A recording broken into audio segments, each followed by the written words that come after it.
Hello there, this is Senerus. This video is part 3 of a tier list of US presidents covering the presidents of the World Wars period. I'll link to part 1 and 2 in the description.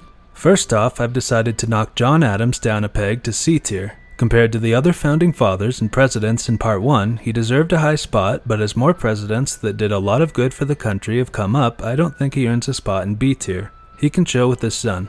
Woodrow Wilson was the 28th president and the second of the only two Democrats to win that office between Lincoln and FDR.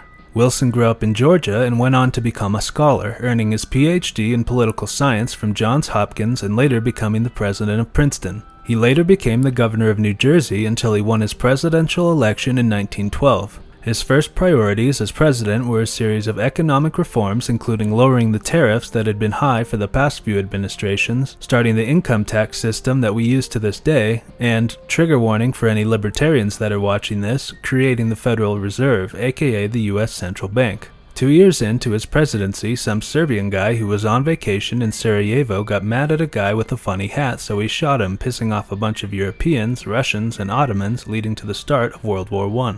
Wilson declared the US was neutral in the war, considering it a European war that had nothing to do with the US. He used the fact that he had kept the US out of the war to his advantage, as the American people were much more wary about starting wars on the other side of the planet back then, and this helped him win his re-election. Less than a year into his second term, however, Wilson was asking Congress to declare war on Germany for its hostile use of submarines to sink American merchant ships. This had actually begun during Wilson's first term, but he was hesitant to get involved in the war at the time. The most famous of these sinkings was a British ship, the Lusitania, the largest and fastest ocean liner in the world at the time of her construction. She was sunk in British waters with 128 American citizens being killed in the attack. Like the USS Maine, there are many unanswered questions and controversies about the sinking and lingering questions such as why the ship had been ordered to reduce speed in the middle of a war zone, whether or not the Brits had intel on U-boats in the area, and why there were hundreds of tons of undeclared explosives and munitions on board a passenger vessel. It's also worth pointing out that Winston Churchill had written a letter to a colleague about wishing that the US would get involved in the war over the Germans attacking merchant ships, which turned out to be the reason for the US war declaration. Again, I'll leave that up to you to decide what happened. Anyways, the TLDR on US involvement in World War I was that we jacked up income taxes to fund a massive increase in the military, showed up at the end of the war, backed up the British and especially the French who had been devastated by the German offensive, and slowly crushed German morale due to the gains on the Western Front being erased by the influx of fresh American troops that hadn't been in trenches for the past 4 years, leading to an Allied victory on November 11, 1918. Being the largest war in the history of our species at the time, the war of course had drastic effects all over the world. One of the most important of these was of course the Bolshevik Revolution. The Russian people were sick of being forced to fight in imperialist wars and suffer for their autocratic Tsar, so they asked very nicely in 1917 if they could be in charge of the government instead. The Romanov family was delighted to put the people in charge of the government instead of themselves. Here's a nice picture they took shortly before abdicating the throne. The Russian people got out of the war to have a civil war instead and formed the Union of Soviet Socialist Republics over the next several years. This led to a variety of reactions around the world, from Western capitalists losing their shit about the possibility of that happening in their countries, to people all over the world thinking,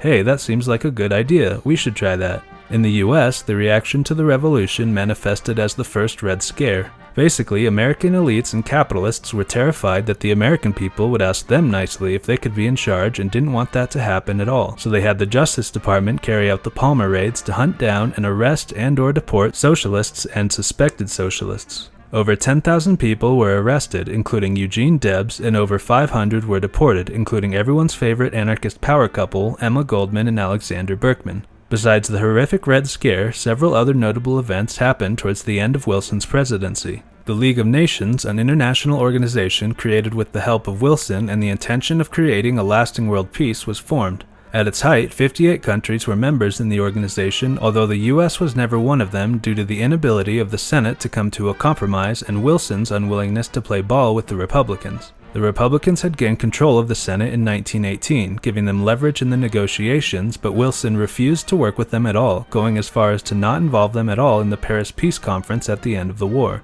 The end of Wilson's term also saw the start of the Prohibition era after Congress ratified the 18th Amendment. The women's suffrage movement had also been gaining momentum since the late 19th century, and Congress finally passed the 19th Amendment, giving white women the right to vote in 1920. Early in his career, Wilson was opposed to giving women the right to vote, basically because he thought they were too stupid, but had come around on the issue by 1918 and helped push the Senate to pass the amendment. Wilson intended to run for a third term in 1920 but suffered a severe stroke in late 1919, paralyzing him and leaving him bedridden for much of the rest of his term. His administration did the best to hide Wilson from the public due to his declining health, similar to Reagan's at the end of his term or Biden from the start of his. Due to his health, Democratic leadership was unwilling to support his re-election and went with James M. Cox, the governor of Ohio, instead. Wilson's health continued to decline for the rest of his life, and he passed away in 1924. Now, if you're familiar with Woodrow Wilson, you may be wondering about the elephant in the room that I haven't mentioned yet, which is how incredibly racist he was. There are so many aspects to it, I decided to make it its own section. Wilson wasn't racist in the usual bigoted kind of way. He was the scientific racism, skull shapes and phrenology, white supremacist kind of racist. He was a slavery apologist and a big proponent of the Lost Cause myth. If you're not familiar with the Lost Cause myth, it's basically some revisionist history lore that the South was fighting for the just and noble cause of states' rights against Northern aggression and hatred of the South, and slavery had nothing to do with it. So basically, Wilson thought the South wasn't fighting to keep slavery, but even if they were, that wouldn't be a bad thing. As president of Princeton, Wilson denied admittance to the school for every black applicant, both as prospective students or faculty. He claimed that one of the reasons he refused black applicants was that Princeton had never admitted black people, which was untrue, and went as far as doing his best to destroy public records that any black people had ever gone there. No black students were admitted from the time Wilson was in charge until 1947. Starting in 2020, Princeton had started removing Wilson's name from several of the buildings named after him because it had finally fallen out of vogue to be associated with insanely racist people like him. As president, Wilson appointed other white supremacists to his cabinet and the federal government and had record-low appointments of black people, going as far as firing all but 2 of the people Taft had appointed. He segregated the federal government and military even more than they already were, applying the Jim Crow system to the few places it wasn't in place, such as the Navy. He straight up made the Navy build black-only restrooms because they weren't being racist enough. He was also a big fan of the KKK, referring to them as the Great KKK, and had The Birth of a Nation, a movie that glorified them, played at the White House, making it the first motion picture to be screened there. The group had been nearly wiped out under the presidency of Ulysses S. Grant, but Wilson is probably the single man most responsible for their resurgence during his presidency, leading their membership to swell to between 3 and 8 million by the mid-20s. While it's somewhat difficult to quantify who is more racist than who, I think Wilson is the most racist president we have had since the Civil War. So I'm sure you've guessed it by now, but Wilson is not an S-tier president. For creating the first wave of anti-communism that continues to this day, the Palmer raids and subsequent arrests and deportations, greatly ramping up the military-industrial complex after war-profiteering capitalists realized how profitable world wars were, and being the most racist president we had since we had literal slavery, Wilson gets his own tier as the worst president we've ever had. Oh, this is the worst president ever. The worst President ever. so far. Warren G. Harding was the 29th president, running a newspaper, serving in the Ohio State Senate, and later Normal Senate before becoming president. As president, he put to bed the notion of joining the League of Nations, as there was still a movement to do so in Congress, as well as formally ending the U.S. involvement in World War I, as the feuds in the Senate over joining the League of Nations was also attached to the Treaty of Versailles, so the U.S. was technically still at war with Germany, Austria, and Hungary. He signed the Federal Highway Act into law, creating the highway system we have today. While he was a very pro-business president, he peacefully ended several strikes that were becoming increasingly common throughout the 1920s, as well as helped steel mill workers achieve an 8-hour workday instead of 12. Harding was more progressive than Wilson on civil rights issues, but ineffective at getting civil rights bills passed, including a federal anti-lynching bill. He restricted immigration by passing the Per Centum Act of 1921, mainly due to fear about communist immigrants coming over from Europe. On the other hand, he freed political prisoners imprisoned under Wilson for opposition to World War I, including Eugene Debs. While going on a tour in the western states, Harding died from heart problems after giving a speech in Seattle, likely from cardiac arrest. Harding is best known for the many scandals throughout his presidency, most notably the Teapot Dome scandal, which involved a lucrative conspiracy between members of the cabinet and oil companies, bribery, and jury tampering. It was the first time a cabinet member was arrested for corruption and was probably the biggest scandal of any presidency until Watergate. Harding is a mostly forgotten and unremarkable president. D tier. Calvin Coolidge became president after Harding's death in 1923, then won the 1924 election to remain as president. He presided over the Roaring Twenties, a period of great economic growth for the country. He lowered income taxes several times as president, to the point where by the end of his second term, only the wealthiest 2% of taxpayers paid any federal income tax, which seems insane by today's standards, where we have billionaires and corporations which pay no taxes at all. Coolidge was also very frugal with the federal budget, which further helped the country's coffers, but sometimes came at the expense of leaving important programs out to dry. He was opposed to farming subsidies at a time when agriculture prices were rapidly falling, leaving it to laissez-faire market dynamics rather than intervening. Taking a page out of George W. Bush's playbook, he didn't go out of his way to help the victims of the Great Mississippi Flood of 1927, which was the worst natural disaster in the Gulf region until Hurricane Katrina, and only begrudgingly signed a bill Congress passed to help. He was very progressive for the times with regards to civil rights, declaring that the rights of Black Americans are just as sacred as those of any other citizen in his first State of the Union speech, as well as signing the Indian Citizenship Act and fighting for an anti-lynching bill. But Congress stonewalled that bill just as they had for Harding. I don't like his hands-off approach to economics, and they were partly to blame for the stock market crash that led to the Great Depression, but that is offset by being one of the more progressive presidents and increasing the quality of life for the common man while he was in office. C tier.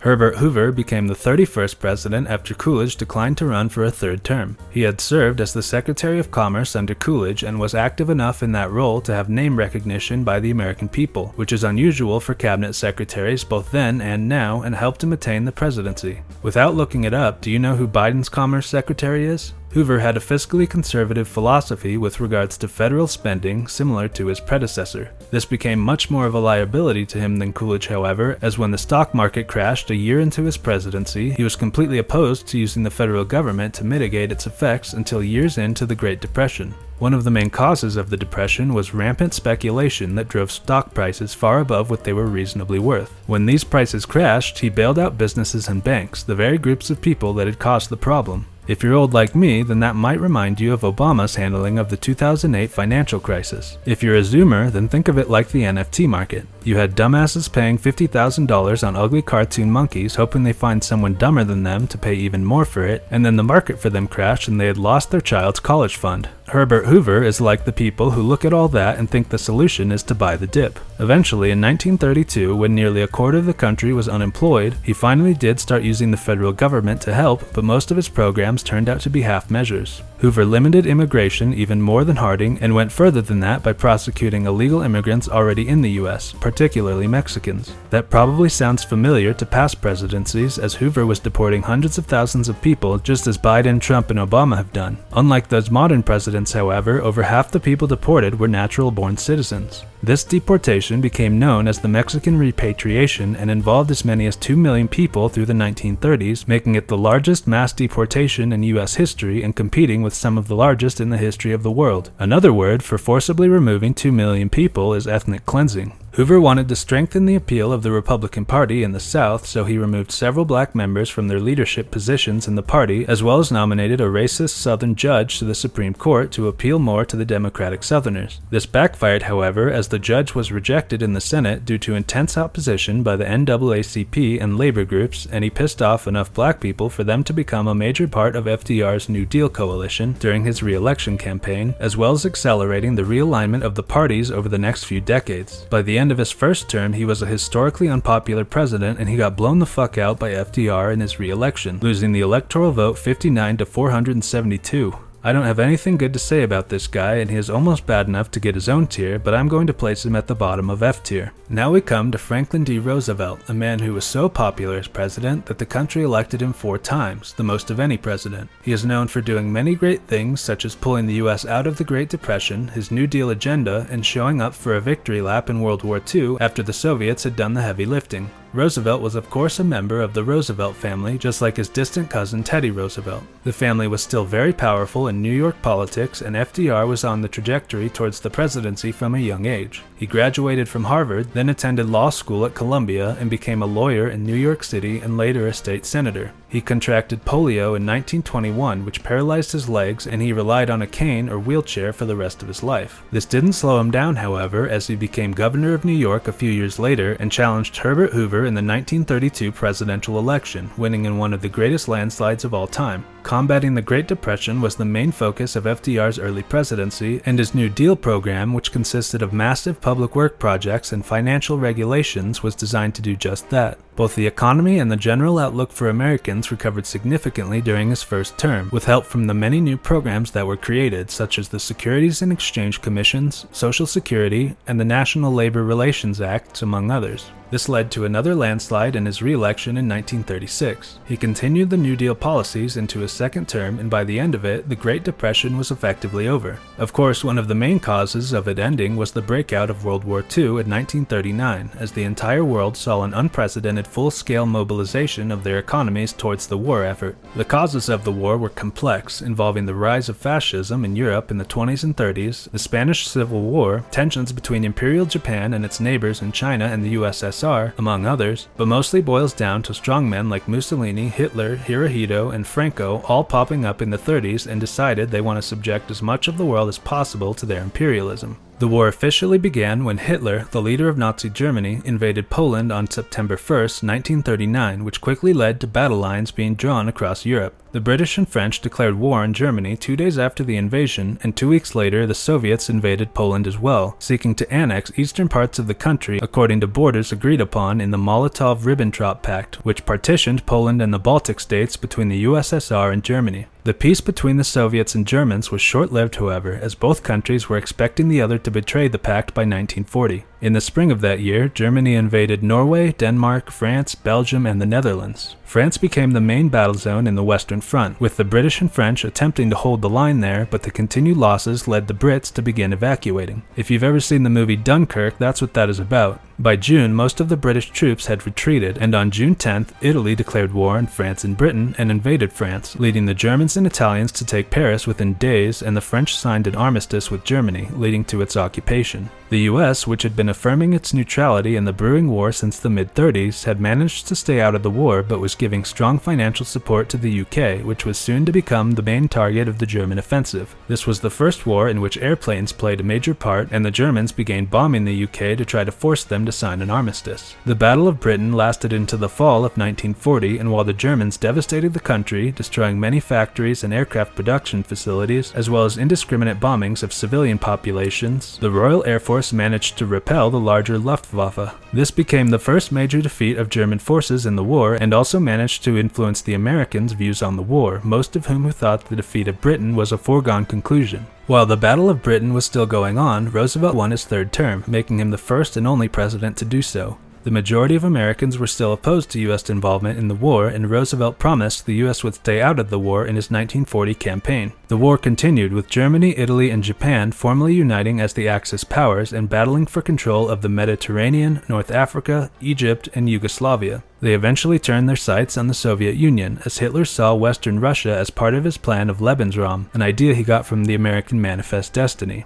The Axis powers invaded the USSR in 1941, leading to some of the largest military offensives in the history of warfare. This also led to some reprieve for British troops, as the Axis powers sent the majority of their forces to the Eastern Front, and the Brits and Soviets formed a military alliance against Germany. Later that year, on December 7, 1941, the Japanese launched a surprise attack on the U.S. naval base at Pearl Harbor, as well as other bases in the Pacific, hoping to weaken the U.S. Navy ahead of offensives in Southeast Asia. The attack killed 2,403 Americans, wounded over 1,000 others, and destroyed many ships and airplanes. FDR wasn't about to let that shit fly, so the next day he went to Congress and delivered his famous Day of Infamy speech, which convinced Congress to declare war on Japan, leading to Germany and Italy to declare war on the U.S. and the U.S. to declare war back. The Allied powers managed to stall the Axis advance through 1942 and 43 with strong victories in North Africa, Italy, which led to Mussolini's surrender, the Pacific, and especially in the Eastern Front, which culminated in the Battle of Stalingrad.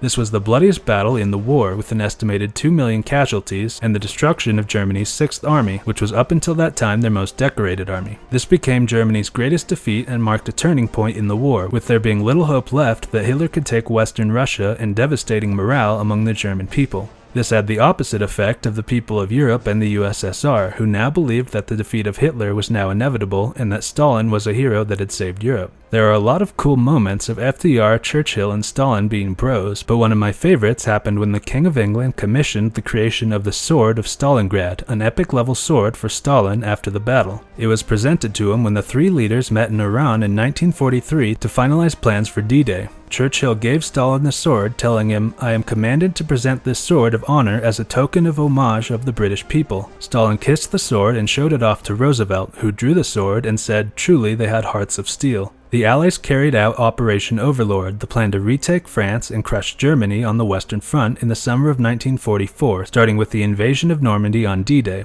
Paris was liberated within weeks with the help of the Free French forces, and the Soviets began squeezing the Germans from the east and liberated Yugoslavia with the help of Tito and his communist forces. By the end of 1944, the war was winding down, and Roosevelt ran his third re-election on the recovery of the world once the war was won. He won in another landslide, as he always did, but his health had been failing for the past few years, and he passed away less than 3 months into his 4th term. He is remembered as the most popular president of all time, the man who saw the U.S. through the Depression and World War II, and one of the most important people in creating some of the modern world institutions such as the UN and the U.S. becoming a superpower. His New Deal program included some of the most progressive reforms to the U.S. economy and social safety net, and were so popular that it led to the Democratic Party dominating Congress for most of the 20th century, until the Democrats decided to become Republicans in the 90s. While FDR certainly has some of the biggest presidential accomplishments under his belt and is certainly one of the best, he also committed some grave sins as president. After the attack on Pearl Harbor, he issued an executive order to detain Japanese people, or just Americans that looked Japanese, due to the fear of spies or Japan sympathizers. This resulted in 120,000 people being kept in concentration camps on the West Coast until the war was over, and a massive wave of anti-Japanese sentiment among the US population. Another criticism is his treatment of Jews before and during the war. Roosevelt knew of Nazi Germany's anti-Semitic laws going back as far as 1933 and didn't want to get involved due to his isolationist views and the fact that Germany was still paying reparations from the First World War to his capitalist friends. He explicitly told his ambassador to Germany to not protest at the German treatment of Jews because he thought it wasn't his problem. By 1942, it was clear to the world that Hitler's intention was to completely eradicate Jews from all of Europe, and Roosevelt condemned Hitler's actions but didn't take any of the steps available to him to make it easier for Jews to flee to the US. He could have directed the State Department to change its immigration policies, which heavily favored British and Irish immigrants, to allow open immigration by Jews to the US. His policy was to not do anything specific to help European Jews, just to win the war and let Europe figure it out. Lastly, while the New Deal was of course a great thing for the country, it didn't go far enough, and that is something Roosevelt, as well as 70% of Americans at the time, believed as well, as he had plans to institute an economic Bill of Rights in his 4th term. This would have guaranteed new rights to every American, including the right to a job, education, medical care, decent home, and care for the elderly. These things seem like pipe dreams for the US left today, but between FDR's popularity and the pressure for these things by unions, which were much stronger back then, and the existence of countries that actually did ensure those things for its citizens, like the USSR, FDR would have been in the perfect position to pass those rights into law. Instead, we got the New Deal, which, while good, was a half measure, and it slowly eroded and led us to today in the neoliberal era, where stripping away what little welfare state we had is one of the only bipartisan things that both of our political parties are in favor of, including our current president, who spent decades in the Senate trying to make cuts to Social Security and Medicare. When I argued that we should freeze federal spending, I meant Social Security as well. I meant Medicare and Medicaid. I meant veterans benefits. I meant every single solitary thing in the government. And I not only tried it once, I tried it twice, I tried it a 3rd time, and I tried it a 4th time. In short, the class warfare that has always existed in this country had a brief moment of gains for workers under FDR, but he put a band-aid on it, and in the long run he let the capitalists win. He should have gotten the Economic Bill of Rights over the line before the war started, and every president since then should have finished his work. When it comes to ranking FDR, I look upon his accomplishments very favorably and think he was one of the best presidents, but he's held back by his Japanese internment policy, unwillingness to help victims of the Holocaust more, and inability to secure rights for Americans systems that other countries with much less wealth had managed to. The UK, for example, managed to create the NHS just 3 years after the end of the war, when their infrastructure was still devastated, and the USSR guaranteed housing, healthcare, and education to its people despite taking the lion's share of casualties and destruction from the war. I'd say all things considered, FDR goes to the top of B tier, borderline A tier. Things will get much spicier from here on out, especially at the start of the next video where we go over Harry Truman, who I believe is a scourge on humanity and the worst president we have gone over so far. Thanks for watching. Please like and subscribe if you enjoyed the video and stay tuned for the next one. Peace.